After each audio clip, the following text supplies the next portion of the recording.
Iglesia, bienvenida, ¿cómo estás? Espero que estés tomando algo calentito, hace muchísimo frío y qué mejor que acompañarnos con algo calentito, un matecito, un café, un té, un cocidito, algo que nos pueda ayudar a mantener la temperatura del cuerpo mientras disfrutamos de lo que considero hoy el Señor nos ha de dar a través de la palabra. Qué bueno que es el Señor, ¿verdad? Porque ya vamos casi 110, ciento y pico de días, ya perdí la cuenta de la cuarentena. Y sin embargo el Señor todos los días, todo el tiempo nos está dando alimento, ¿verdad? Veía hoy a la mañana algunos versículos preciosos, canciones hermosas. Y dije, bueno, qué bueno que es que el Señor prepara el pueblo desde temprano. Así que espero que sea de bendición esto que considero viene de parte del Señor. Quiero agradecerle a nuestro Padre por la posibilidad que me da de poder compartir la palabra con ustedes. Así que de verdad espero que sea de bendición como lo fue para mi vida.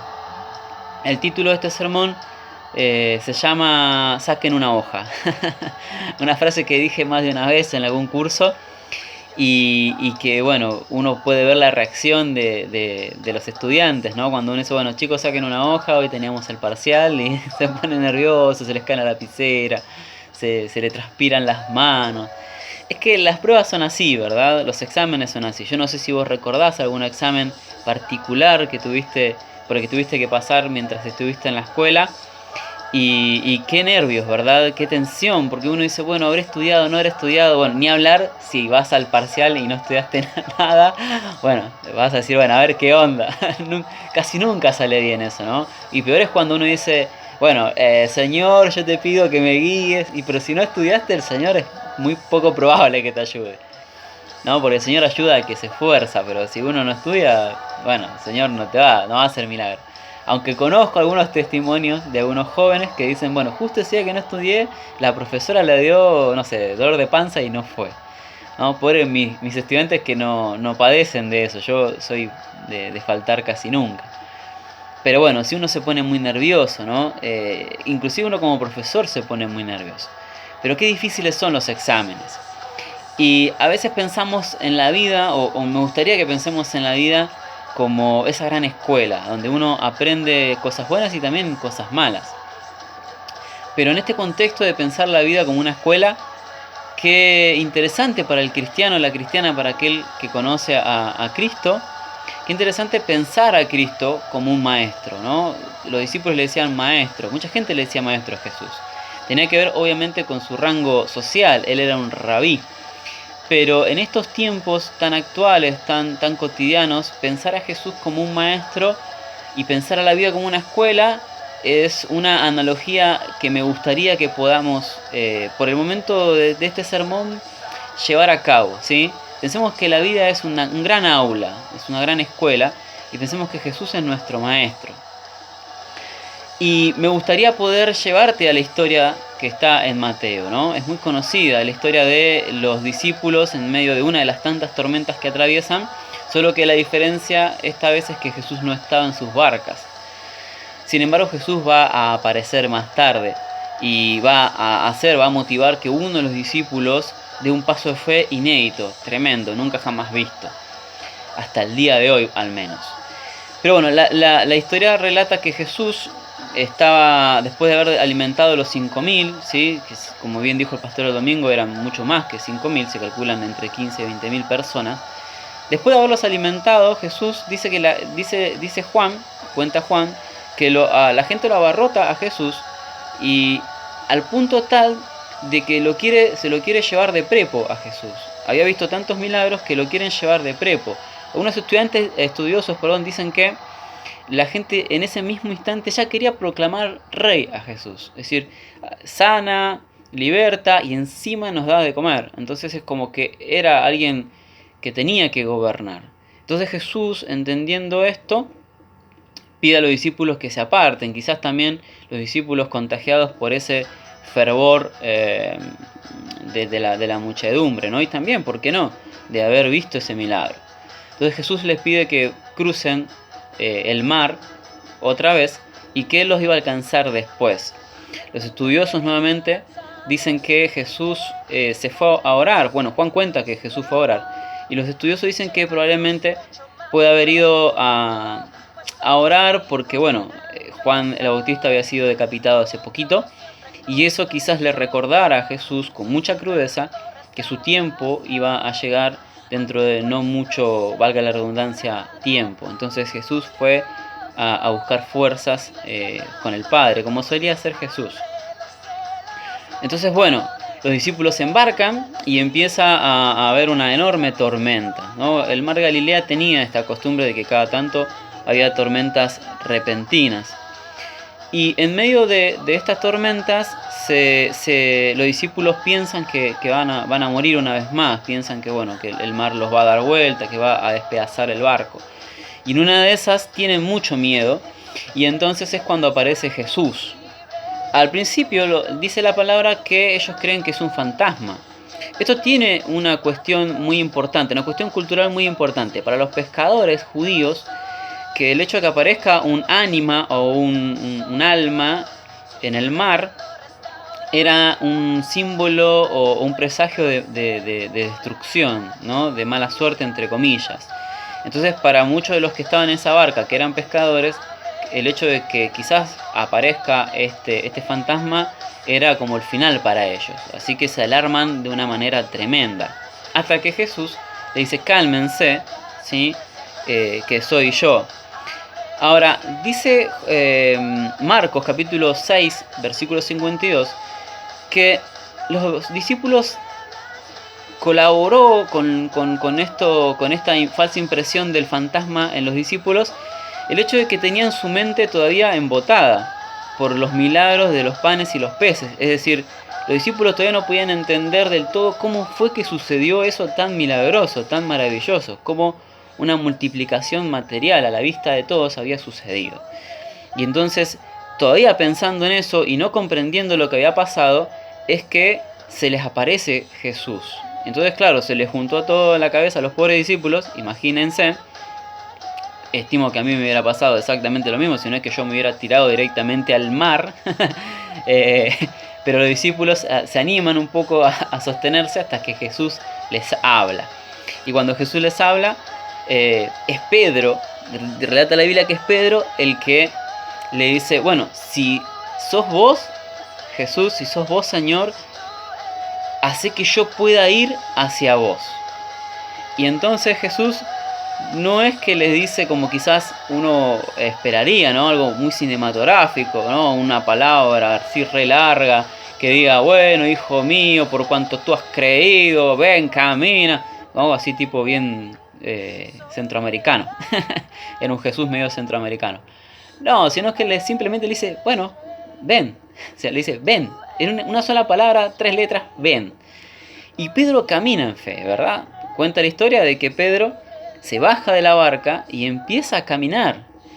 Pero, ¿qué pasa? Más tarde, ya en el versículo 30 y 31, dice que Pedro empieza a mirar la tormenta, empieza a mirar las olas, el viento, no voy a hacer el chiste de la otra vez, y entonces cae, ¿verdad? Y se le acerca a Jesús y le dice: hombre de poca fe, ¿por qué dudaste? En este punto también me gustaría hacer una aclaración. A veces se predica este versículo como: pero qué poca fe tuvo Pedro, hermano. Oh, hombre de poca fe, hermano, usted tiene que tener fe.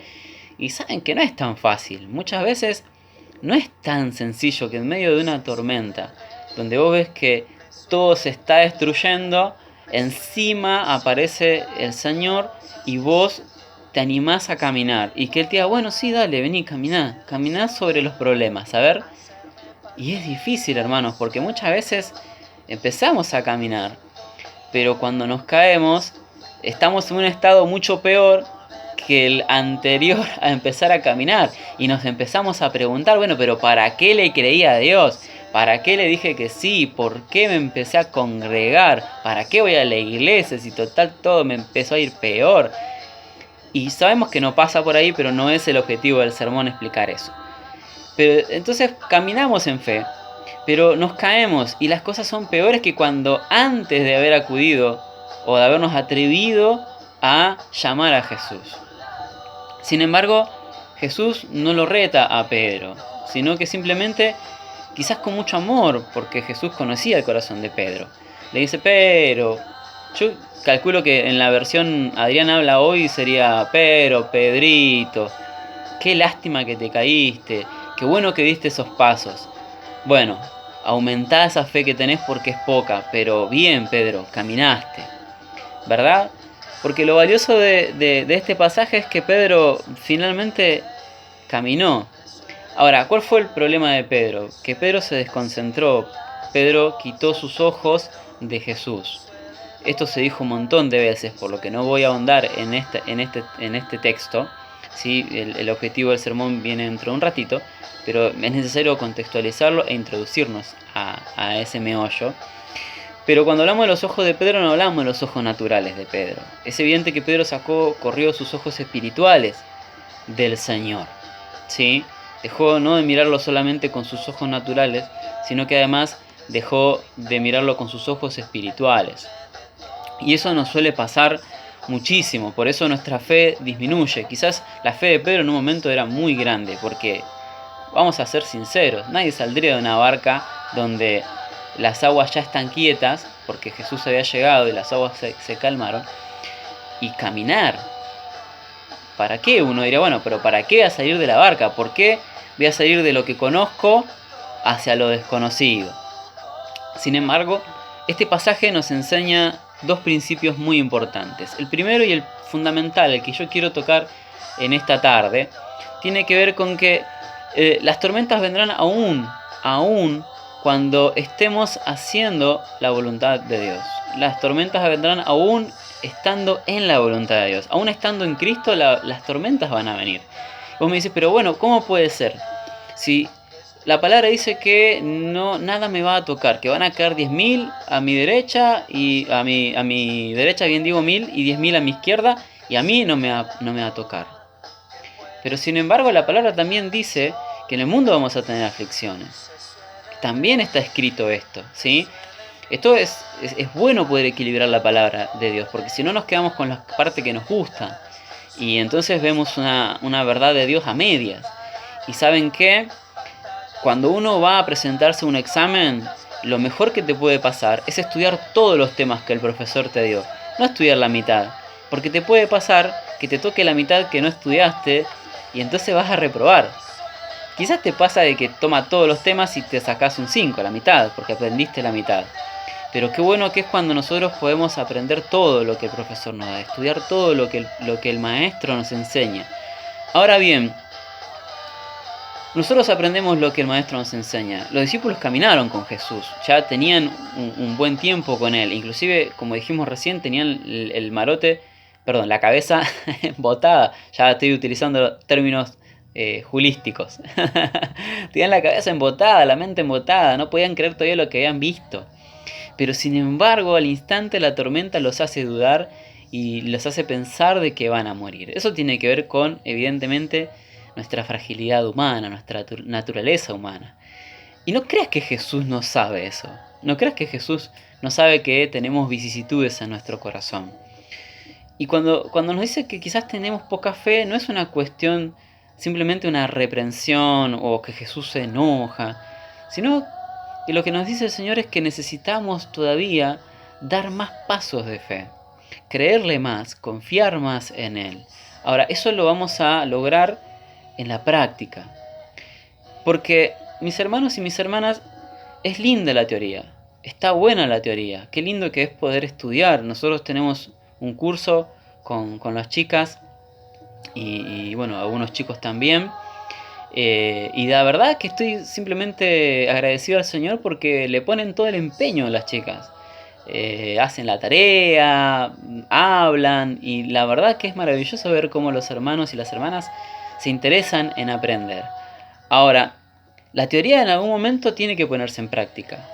Y cuando pasamos por los exámenes que la vida nos suele dar, porque a veces la vida nos toma exámenes, se nos queman los papeles, como se dice comúnmente, ¿no? Alguien puede decir, bueno, predicamos un montón de veces de que no tengamos miedo, no temas porque Dios está con vos. Hasta que de repente el temor toca nuestra puerta. hasta que de repente viene una pandemia, una cuarentena, y vemos cómo los infectados aumentan, y vemos cómo los muertos aumentan, y vemos cómo en otros países depositan cadáveres en las calles, vemos cómo el sistema de salud colapsa, vemos que la vacuna no está llegando, y de repente, claro, esto que nosotros predicábamos, esta teoría tan linda que nosotros lo podíamos decir con tanta alegría en algún momento, ahora nos está poniendo a prueba a nosotros. Ahora somos nosotros los que estamos sentados en el pupitre y el maestro está simplemente viendo qué tanto hemos aprendido de todo lo que hemos vivido con él. Algunas veces hay gente que dice, bueno, intento que Dios me hable, pero solo escucho el silencio de Dios. En medio de esta prueba solo escucho el silencio de Dios. Bueno, tengo que decir algo como profesor. Cuando yo tomo prueba, yo no hablo. Cuando yo tomo un parcial, yo no puedo hablar. Salvo cuando los estudiantes me dicen, profe, no entendí la consigna. ¿Qué está queriendo preguntar acá? Entonces yo ahí hablo y le digo, lo que yo quiero con vos, lo que yo quiero que vos hagas, que vos respondas, es esto, esto y esto. De esto se trata la consigna, pero no les doy la respuesta, la tienen que saber ellos, la tienen que buscar ellos. ¿Y saben qué? Si la vida es una escuela y Jesús es nuestro maestro, muchas veces Jesús va a guardar silencio. Pero no cuando nosotros le preguntemos, Señor, ¿qué es lo que querés conmigo? ¿Para qué está pasando esto? O ¿por qué estoy atravesando este proceso? Saben que las tormentas son de dos tipos. Las tormentas a nivel bíblico son de dos tipos. Dios usa las tormentas por dos razones. La primera es para poder corregir o redireccionarnos cuando no estamos haciendo su voluntad. Cuando no estamos haciendo las cosas que Él nos mandó a hacer, Él nos corrige. Y las tormentas sirven para corregirnos. O cuando quizás nos desviamos a causa del pecado, a causa de los errores. El Señor a veces permite tormentas para que podamos volvernos a Él, como le pasó a Jonás, por ejemplo. Pero hay otras tormentas que son tormentas que perfeccionan nuestra fe, como le pasó a los discípulos y como le pasó a Pedro. Pedro tenía fe, era poca, es verdad, pero créanme que después de esa experiencia, Pedro pudo perfeccionarse aún más en la fe. Y es como el oro. Cuando el oro se perfecciona, se lo pasa por fuego. Muchas veces nosotros pasamos por fuego, pero es simplemente para purificarnos. Lo que pasa es que, claro, nuestra naturaleza humana lo que ve es un problema, no ve un proceso, no ve una tormenta, no ve el fuego purificador de Dios, sino lo que vemos es un problema. Una pandemia, tenemos un problema. Sin embargo, si nuestra mente no se logra embotar, como pasó con nuestra congregación, vamos a poder ver la voluntad de Dios. Y como pasó con nuestra congregación, vamos a poder buscar agradar a Dios, congregarnos a pesar de la pandemia. ¿Por qué? Porque tenemos las herramientas para hacerlo y que de hecho lo estamos haciendo. Entonces vemos, como decimos siempre, hermanos que quizás antes de la cuarentena ni lo conocíamos la voz y hoy por hoy predican, dan la palabra o cierran la cadena o comparten algo y es maravilloso ver eso. ¿Por qué? Porque eso está aumentando nuestra fe. Ahora, ¿qué pasa cuando la vida nos hace preguntas? ¿Qué pasa cuando la vida nos pregunta, nos pone delante de un divorcio, cuando nos pone delante de la pérdida de un ser querido, cuando un hijo se enferma y no le encontramos la vuelta, o cuando mamá se enferma, o papá se enferma, o cuando una enfermedad terminal toca nuestra puerta? ¿Qué pasa en estos tiempos donde la gente se infecta de COVID? ¿Qué pasa cuando la vida es la que nos hace las preguntas? ¿Qué pasa cuando nos despiden del trabajo? ¿Qué pasa con eso? ¿Dónde está nuestra teoría? ¿Dónde está lo que el Señor nos ha enseñado durante tanto tiempo? Amado hermano, amada hermana. Saben que no es fácil. No es fácil porque de verdad se nos queman los papeles. Ahora bien, así como Pedro se atrevió en su momento a dar ese paso y a poner los ojos en el Señor, cuando estemos en el mar, si es que no lo estás ahora en este mismo instante, no olvidemos, jamás, nunca, por nada del mundo, que no nos tenemos que desconcentrar. Nuestra vista tiene que estar puesta en el autor y el consumador de la fe. aquel que puede aumentarla, como dice la palabra. Si aquel que tiene poca fe, pida que se le va a aumentar. Santiago nos dice que la prueba de la fe produce paciencia. Las pruebas producen paciencia, ¿sí? Y también producen sabiduría. Y ahí también Santiago nos alienta a que podamos pedirla en cantidad. ¿Saben qué? Jesús nos invitó a caminar con Él. Pero nunca nos dijo que íbamos a caminar siempre en tierra firme, planita, tranquila, sin vientos ni tempestades. No nos dijo que quizás un día nos encontraría caminando sobre algo tan inestable como el agua. Y sin embargo, Él lo hizo posible. Mis hermanos y mis hermanas, yo quiero compartirles en esta tarde esta palabra. Y quiero que ustedes y yo podamos fortalecernos en el Señor.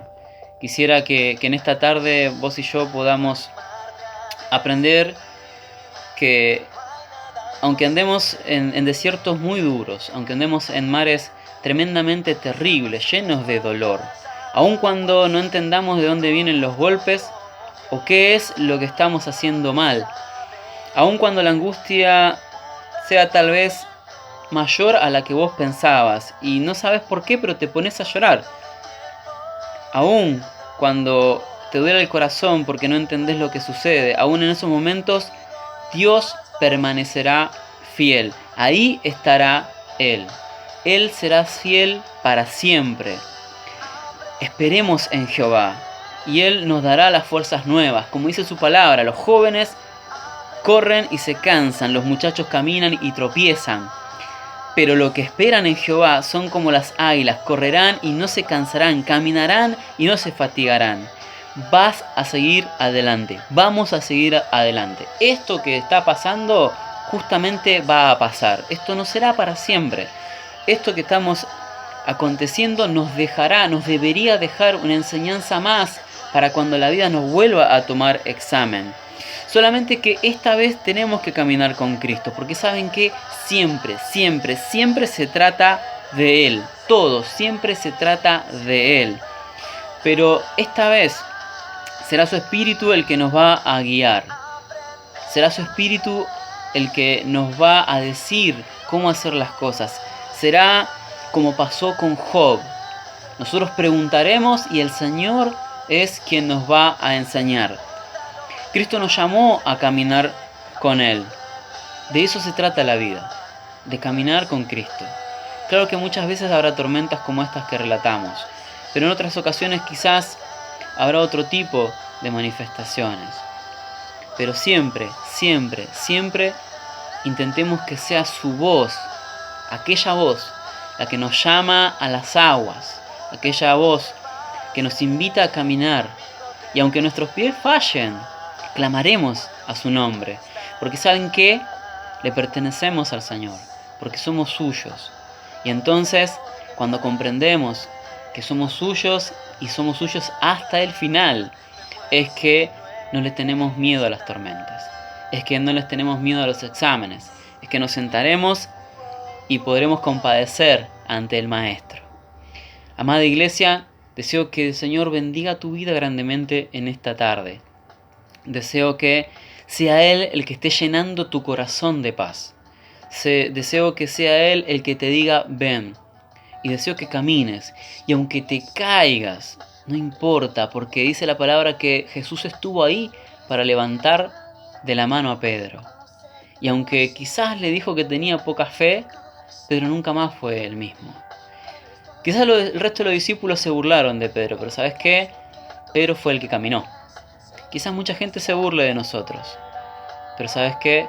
Nosotros somos los que caminamos sobre las aguas y con Cristo.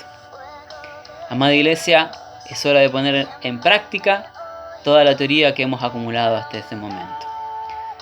Pero de algo estoy seguro, y es de que no será esta pandemia la tierra en la que nos enterrará el enemigo. No moriremos aquí, no pereceremos en este tiempo, porque lo que nos espera es glorioso. Nos espera un templo más grande, nos esperan eventos, nos esperan cultos, nos esperan grandes momentos en la casa del Señor. Pero ¿sabes qué? no solamente en la casa del Señor. Nos espera el mundo para que podamos salir a cosechar todo lo que se está sembrando en este momento. Nos esperan muchas personas angustiadas, tristes, que claman por la manifestación tuya y mía. Así que mis hermanos y mis hermanas, pongamos a la obra todo aquello que hemos aprendido. Que el Señor los bendiga grandemente. Gracias por estar ahí y será hasta la próxima. Bendiciones.